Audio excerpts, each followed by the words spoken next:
today is going to be focused on trying to correct the paint. He just went up and got some pads and some wax. I really like this wax. I use it on my BRZ. We got a finishing and a polishing one.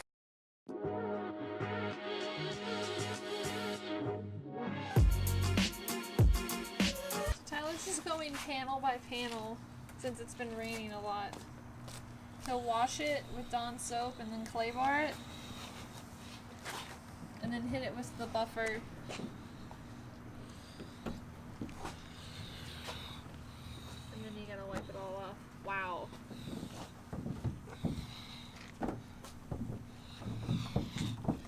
That's crazy. So this is how dull it is right here. Like when we bought it, that's with no water on it. I know this is still a little wet, but look at the difference. It's ridiculous what buffing can do to a car. If you get the chance, and if you have a Harbor Freight near you, spend $60, buy a dual action polisher, and then spend the extra $30 getting a couple polishing and a heavy cut.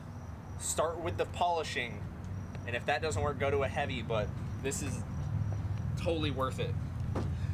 Save spending $500 to go and get like a Mako paint job or something.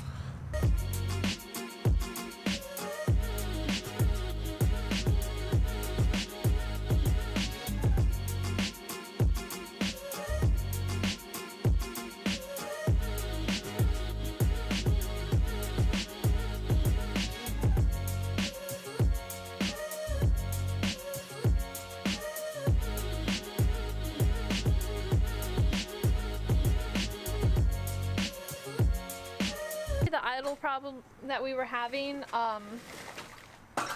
we didn't realize when we bought the car, but the guy actually had the IAC unplugged, which is the idle air controller. We have an extra engine that we still need to pick up from him, but he gave us an extra intake and it had an IAC valve on it. So what I did is I suspected that that was bad because I plugged it in and it would rev super high. Plus the throttle body was like really dirty as well.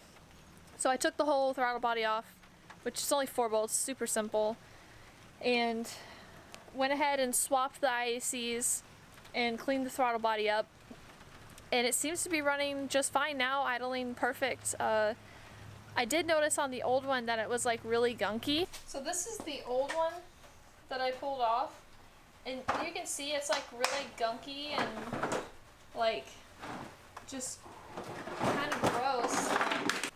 I just decided to try it and replace it since I had one, and these things are like $400 new.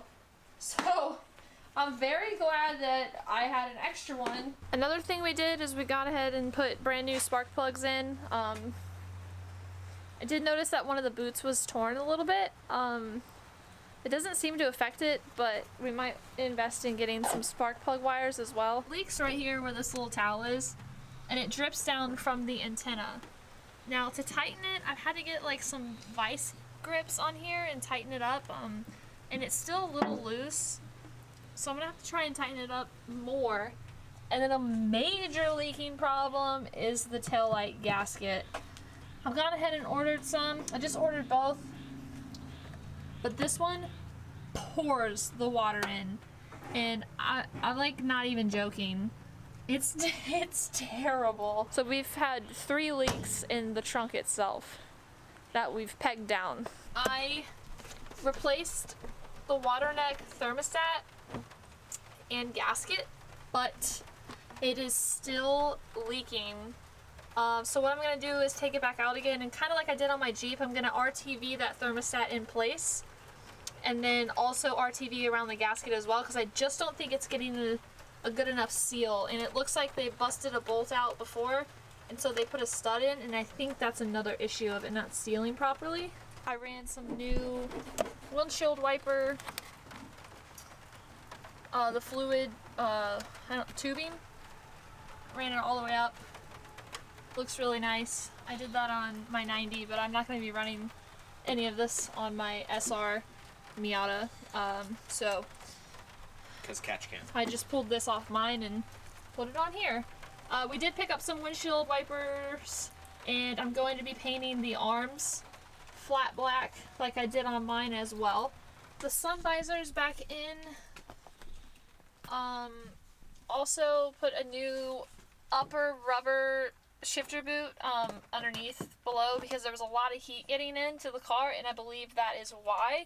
And I know that's a common issue on these Miatas as well. What I did is, since I broke the cockpit brace, I broke the plastic pieces on the side and went ahead and painted them flat black so they kind of blend in a little more on both sides. They actually turned out pretty good. And then I also went ahead and painted the windshield wiper arms black as well because they were looking a little rough. We changed the headlights on the new Miata to these. So it's a 4-light setup. The main light is up on top and the high beam is on the bottom.